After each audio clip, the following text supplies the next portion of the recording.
नमस्कार माझ्या सर्वांना, मी शिवानी गावाकडच्या स्वादमध्ये आपलं खूप खूप मनापासून स्वागत आहे। तर आजची रेसिपी बनणार आहे मखाण्याची भेल, जी आपल्या शरीरासाठी पण हेल्दी आहे आणि खायला पण टेस्टी आहे, पौष्टिक आहे। मखाना आहे, काकडी आहे, सर्व आहे। तर जास्तीत जास्त आपल्या बॉडीला चांगलं मिळेल असंच खाऊया।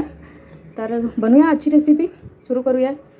आणि रेसिपी आवडेल तर माझ्या चॅनलला सबस्क्राईब करायला विसरू नका। थँक्यू।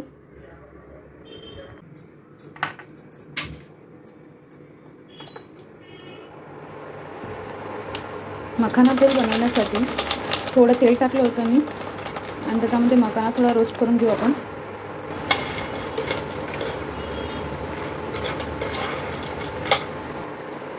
ऑलमोस्ट झालं आहे रोस्ट करून, ते कडक वाजले बघा बघा। नाही तर नरम राहते ना, तर लवकर म्हणजे असं नरमसारखे वाटतात, फुटत नाही पटकन।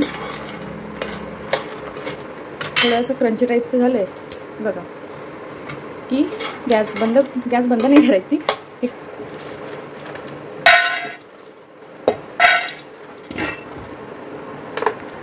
मखाना काढून झालं की आता आणखी थोडं तेल घालू आपण।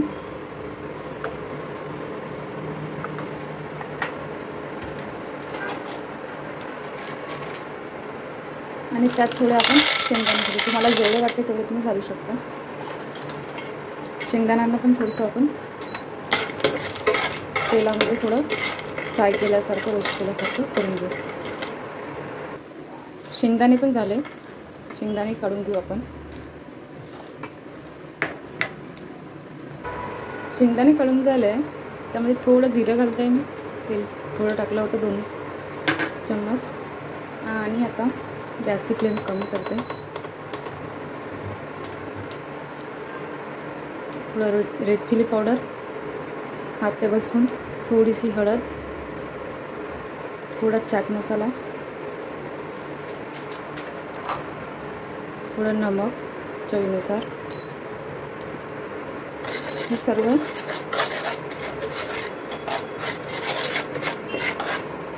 आणि त्यामध्ये जो आपण मखाना रोस्ट केला होता तो घालू।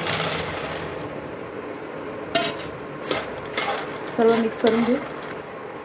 सर्व मिक्स झाल्यानंतर मखाना आपण एका भांड्यात काढून घेऊ, गॅस बंद करून घेऊ। एका भांड्यात काढल्यानंतर जे फ्राय केलेले शेंगदाणे होते ते घालू, बारीक चिरलेला कांदा, बारीक चिरलेली काकडी, टमाटर,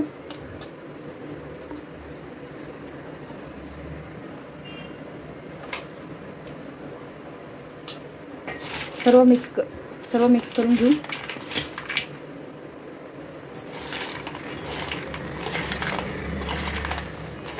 खूप हेल्दी नाश्ता आहे हा। लिंबू पिळून घेऊ।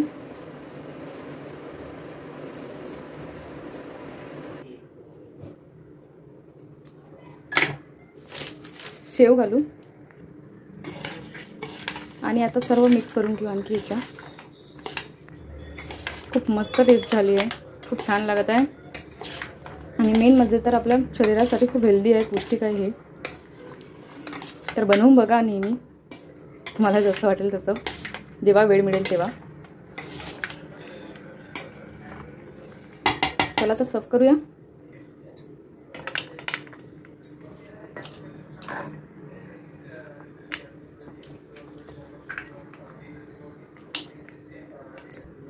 कशी वाटली आज मखाण्याची भेल? आहे ना पौष्टिक? तर बनवून बघा आणि सबस्क्राईब करायला विसरू नका। Thank you so much.